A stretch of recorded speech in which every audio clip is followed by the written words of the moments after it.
The sound of screeching tires echoed through the silent streets as Lily's car came to an abrupt stop outside our house. I stood by the window, my heart racing, my palms sweating. It was our anniversary, and she had promised to be home by dinner. Instead, it was past midnight, and I was still waiting. The late-night phone calls, the mysterious texts, and the sudden change in her behavior had all led to this moment. I watched as she fumbled with her keys, her movements clumsy and unsteady. Her hair was disheveled, and her makeup was smeared, clear signs of a night spent elsewhere. She barely looked in my direction as she stumbled through the front door, a faint, guilty smile on her lips. I took a deep breath, trying to steady the storm of emotions swirling inside me. "Lily," I said, my voice taut with barely contained anger. She froze in the hallway, her hand still gripping the doorframe. The silence stretched, thick and heavy, as she turned to face me. Her eyes, usually warm and welcoming, were now clouded with a mixture of fatigue and apprehension. "Hey," she said softly, her voice betraying her nervousness. "You're late," I said, my tone cold. I lost track of time," she stammered, avoiding my gaze. "I'm sorry." I could barely contain the torrent of questions racing through my mind. I wanted to confront her, to demand answers, but the sight of her, disheveled and unsteady, made me hesitate. My hands clenched into fists at my sides. "Where were you?" I finally asked, my voice strained. Lily's eyes flickered with an emotion I couldn't quite place. Guilt, perhaps. She took a step forward, trying to bridge the distance between us, but I remained where I was, rooted in place. "I was with friends," she said, her voice faltering. "It's our anniversary, Lily. We had plans." "You promised," I said, trying to keep my voice steady. She opened her mouth to respond, but no words came out. Instead, she took a deep breath and finally met my gaze. Her eyes, though tired, held a hint of defiance. I could see the struggle within her, the battle between the truth and the lie she was trying to maintain. "Look, I know I messed up," she said finally, her voice trembling. "But please, let's talk about this tomorrow." "Tomorrow?" I repeated incredulously. "No, Lily, I need to know now. What happened tonight?" The silence that followed was heavy with unspoken words and hidden truths. Lily shifted uneasily, her eyes darting around the room as if searching for an escape. I made a mistake," she admitted, her voice barely above a whisper. "But it's complicated." "Complicated?" I echoed, feeling a surge of frustration. "How is it complicated? Did something happen?" She hesitated again, her face flushing with a mix of shame and fear. "Yes, something happened," she said finally, her voice breaking. "But I don't know how to explain it." I could see the truth in her eyes, a truth that was both painful and undeniable. The realization hit me like a freight train, and I struggled to process the enormity of what she was admitting. As the seconds ticked by, the weight of Lily's confession hung heavily in the air. I could feel my heart pounding in my chest, each beat echoing the turmoil I was trying to suppress. The room seemed to close in around us, the familiar surroundings now feeling foreign and hostile. Lily walked over to the couch and sat down, her shoulders slumped into feet. I remained standing, unable to move, my mind racing with 1,000 questions. I needed answers, but I was terrified of what those answers might be. "Who is he?" I asked, finally finding my voice. The question felt like a knife slicing through the fragile fabric of our relationship. Lily's eyes welled up with tears, and she looked away. I didn't mean for any of this to happen," she said, her voice breaking. It just did." I watched as she struggled to compose herself, her hands trembling as she wiped away her tears. "Please, just tell me," I said, my voice almost pleading. "I need to know who he is." Lily took a deep breath and looked up at me, her expression a mix of sorrow and resignation. "His name is Mark," she said quietly. "We met a few months ago, and things just escalated."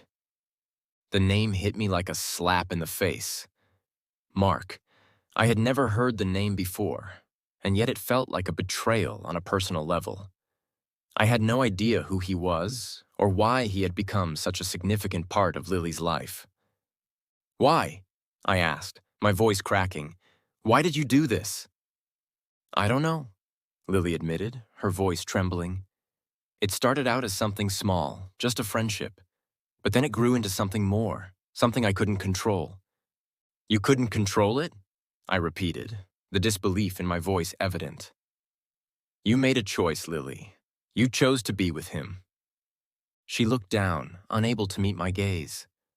I know, she said softly, and I'm so sorry. I never meant to hurt you.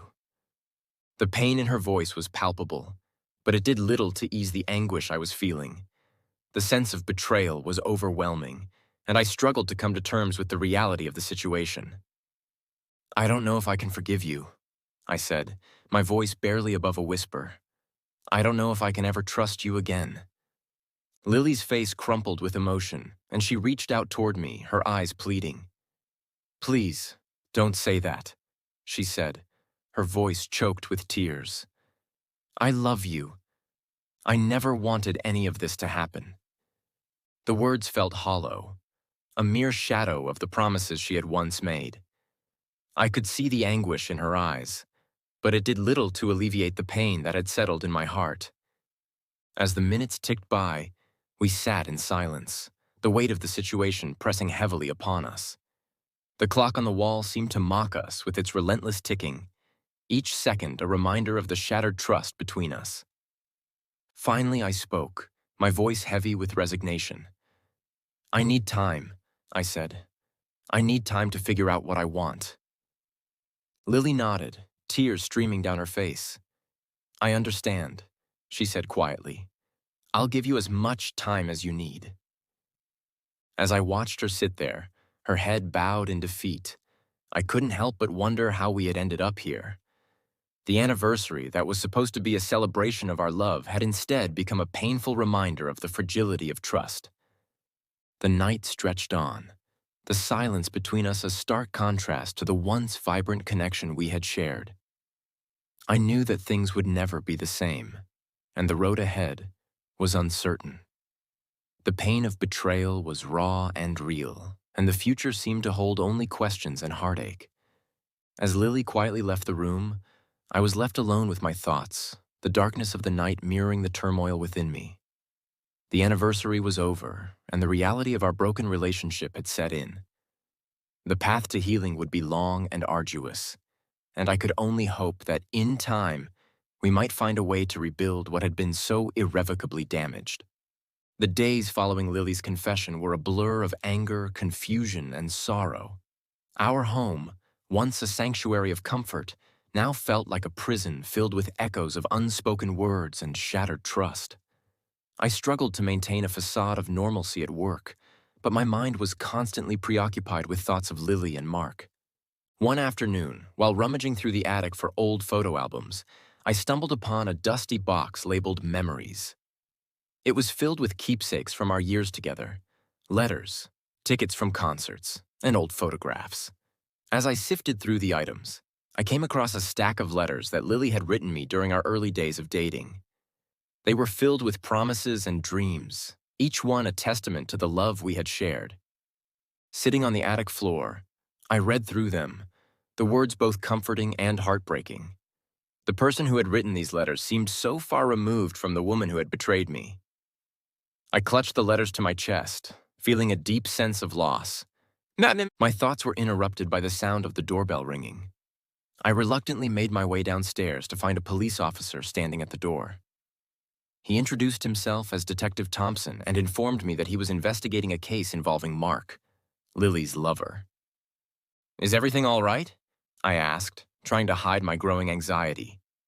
Detective Thompson glanced at me with a solemn expression. We have some questions about Mr. Mark Harrington. It seems there might be more to his background than initially thought. I need to ask you a few questions.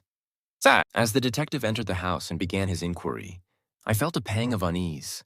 I had hoped that understanding more about Mark might provide some clarity, but the situation was becoming increasingly complicated. Do you know if Lily had any contact with Mark outside of what you were aware of? The detective asked. I hesitated, recalling the snippets of information Lily had shared, or rather, the lack thereof. Not much, I admitted. She kept it mostly private. Detective Thompson nodded, taking notes.